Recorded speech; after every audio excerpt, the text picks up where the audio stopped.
Now Allah says three things about the Qur'an. Allah is describing the role of the Qur'an, this is called hal, in three ways. And let me just, instead of being very technical, simply describe what hal means. When you say, for example, a green car or a blue, a blue wall or something, you're describing a color of an object. It's an adjective or a quality of something, right? Or a tall man. When you say something like a tall man, whether he's sleeping or standing or sitting, he's still tall, right? So that's not a quality that gets affected. A hal is not something that's a permanent quality that is dormant, meaning it's kind of embedded inside and it's there all the time. A hal is something that's living. For example, if I say a man walking is not a permanent quality, it's actually something you can see, it's an action, it's something taking place. When something is described in grammar as a hal, it's not just a quality of something, it's a living, experienced thing. So what I'm getting at here is the three descriptions of the Qur'an here are hal. That doesn't just mean they're descriptions of the Qur'an, that these are qualities that the Qur'an has, but these are experiences that come from the Qur'an. They can be experienced. They can be, they can be seen. They can be seen in action, right? So what are these three things that Allah describes as hal of the Qur'an? He says, hudan linnas, that's the first one. Then he says, وَبَيِّنَاتٍ مِّنَ الْهُدَى, that's the second one. Then he says, وَالْفُرْقَانِ, three things. And so over the next 3 days, we'll stop at each one. Huda linnas, then bayyinatin min al-huda, then al-furqan. So let's talk today a little bit about huda linnas. Simply translated, guidance for people. So what did I mean by hal? It means the guidance of the Qur'an isn't just some quality that it has, it's something experienced. It's something alive. It's something in action. It's as if it's like a living book. And its role is to actually serve as guidance. Another technical language thing that the grammarians talk about, that's very hard to understand if you're reading the tafsir, but I'll try to make it simple for you, is that when you say there's a person that's going to give you directions. One says to you, I'll take you there. That person is your guide. That person is your guide. In Arabic you would call him a hadi, a guide. But that person is not your guidance. There's a difference between guide and guidance. The one who's guiding you is simply a guide, but not guidance itself. Guidance is a much bigger concept. The Qur'an is our guide. So the expected word is actually hadiyan. Hudan linnasi, where he says, Hudan linnas, unzila fihi al-Qur'an hadiyan, as a guide. But he says as guidance. Now what difference does that make? When the infinitive is used, in simple English what that means is that you can't possibly get guidance anywhere else. This is it.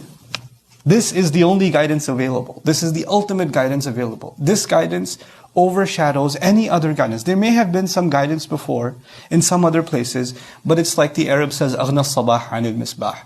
Like when the morning comes, there's no purpose for the lamp left. If you're lighting a candle at night, it has no purpose when the day comes, right? That's all the other forms of guidance become irrelevant because this is there. So this is the ultimate guidance. That's the first thing to note here. The second thing to note here is very important, that Qur'an makes a distinction, a separation between knowledge and guidance. Somebody knowing a lot of things, if you have a lot of ilm, you have a lot of information, that doesn't necessarily mean you have a lot of guidance. It's the same as, you have the app on your phone with all the directions, you have the maps on your phone, you have Waze, you have Google Maps, whatever you have it there. But if you don't use it, and if you're not actually looking at it turn by turn by turn, then all that information is useless. It's sitting there, it's inside, but it's not being put to use. Somebody can have a lot of information inside them, they can learn a lot, but unless they're looking at that information, constantly thinking about it turn by turn by turn, it's not guidance. So a lot of times we confuse the increase in knowledge with the increase in guidance. They're not the same thing. Increase in knowledge is helpful if we actually use it for guidance. And actually sometimes you have people that have a lot of knowledge and never use it. And you have some people that have very little knowledge, but they always use it. They have little bit of knowledge, but whatever little they know, they put it to use to seek guidance, and Allah guides them. Like, I'm reminded of the story of the Ashabul Kahf in the Quran, Surah Al-Kahf, right? The people of the cave. These people were not scholars. These people didn't even know about any prophet. These people didn't know about any book, no revelation, nothing. The only guidance, the only knowledge they have is there is a God, and the only God that should be worshipped is one. That's all they know. And that's enough For them to, because they committed to that one thing, that was enough for their guidance against the most impossible opposition. So that's the first thing here when Allah says Qur'an is guidance, meaning a lot of times when we say I'm learning Qur'an, we emphasize the learning of the knowledge of the Qur'an, the grammar of the Qur'an, the tafsir of the Qur'an, the ilm of the Qur'an, the tafsir studies of the Qur'an, the academics of the Qur'an. But in the month of Ramadan, Allah Azza wa Jalla says, I sent this book as something that you will use at every turn in your life. And it'll come to life at every turn in your life. Like counsel. Like, for some of you, whenever there's an important decision that has to be made, you call a friend. Hey, I just got this call. What should I do? Hey, I received this email. How should I respond? I have this offer. What should I take this job or not take this job? You have someone in your life that you go to at every important turn. You text them right away. That's the kind of role Qur'an wants to play in your life, in my life. There's a choice that comes. I'm going to look in Allah's book. What would Allah want me to do? And that guidance will come to life. It'll actually come to life. That's actually the role of Allah's book. Hudan linnas. Now the last portion of this, which is linnas. For people. Allah is describing here, some people, as they get closer to religion, they think, well, if I come to the Qur'an, then things are going to get harder for me. Because Qur'an's going to want me to do things that are hard, that are, my feelings go this way, but Qur'an wants me to go that way. Right? So it's going to be uncomfortable. It's going to make things more difficult. Allah says in this ayah, this guidance that Allah has offered in the Qur'an is for your benefit. It's for the benefit of all people.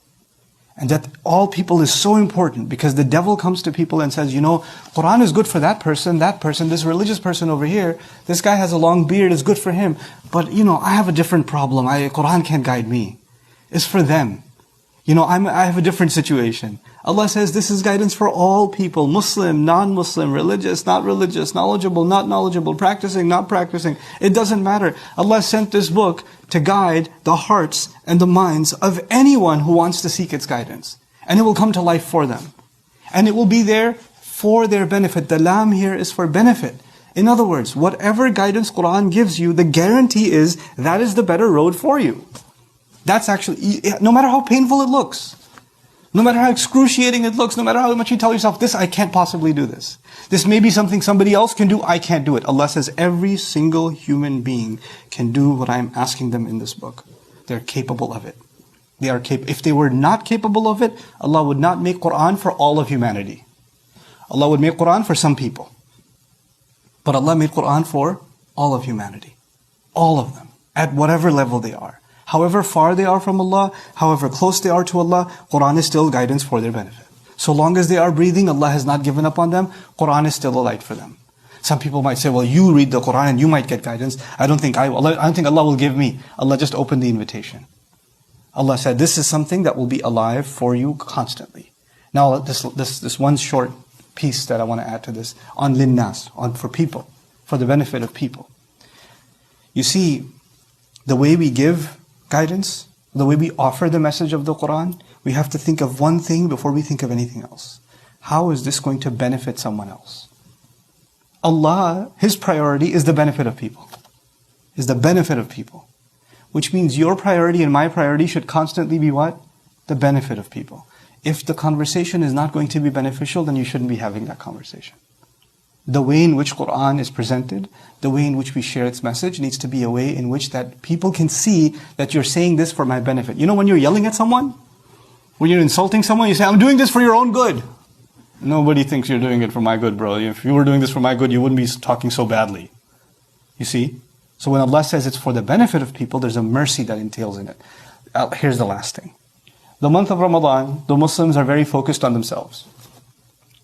Worship, fasting, iftar, taraweeh, you're constantly around. Some people take off from work. People say, I'm not going to go to the office. I'm not going to talk to my friends. I'm not going to do anything else. Did Allah say that this is a month for the believers? This is guidance for the believers? Allah said about this month that this is guidance for who? All of humanity. The devils are chained in this month, right? The shayateen are chained. When the shayateen are chained only for the Muslims or for everybody? They're chained for everybody. They're chained for everybody. Which means there's somebody who, if you shared the message of Allah with them in this month, shayateen will not bother them. They'll actually listen. Their heart will be closer. This is an opportunity to share the message of the Qur'an in this month. in this month, the angelic presence, the divine presence, the special blessings are so powerful. If there was ever a time you would share something about the Quran with your non-Muslim friends, from the friends that have distanced or drifted away from religion, with those people, if you were ever going to share something for their benefit from Allah's words, this would be the month to do it. This would be the time to do it, because this is for all of humanity. This is Allah comparing us to the Israelites, Banu Israel, in the surah before, because they believe that Tawrat and the guidance is for who? Just themselves, nobody else. This is not for anybody else. And even within them, it's just for the rabbis, it's just for the scholars, it's not for everybody. But Quran came and said, no, it's for everybody. It's even for these ummiyin, these people that have no education, none whatsoever. Don't be intimidated by the Quran. Seek Allah's guidance, and of course there are going to be levels of learning, and that's what we'll talk about tomorrow when we talk about bayyinatin min al-huda. Because the question that I leave you with, that you think about for tomorrow, is people say, well, okay, fine, you want me to get guidance from the Quran, fine, but I don't know Arabic, I don't know anything about the background. What if I interpret it incorrectly? What if I read a translation and I get my own crazy thoughts and that's not what it actually means? What do you want me to do then? And that's a very real, practical question. I mean, if you want me to just open up the Quran and start reading it, then how am I supposed to get clarity or guidance from it? That's the question that will be answered when Allah says, وَبَيِّنَاتٍ مِنَ الْهُدَى. That's the second role that the Quran plays. Once again, Quran plays 3 roles in this ayah. The first of them was the one we talked about today, هُدًى لِلنَّاسِ. Tomorrow, inshallah ta'ala, وَبَيِّنَاتٍ مِنَ الْهُدَى. And the third day, if Allah permits, وَالْفُرْقَانِ. بارك الله لي ولكم. السلام عليكم ورحمة الله تعالى وبركاته.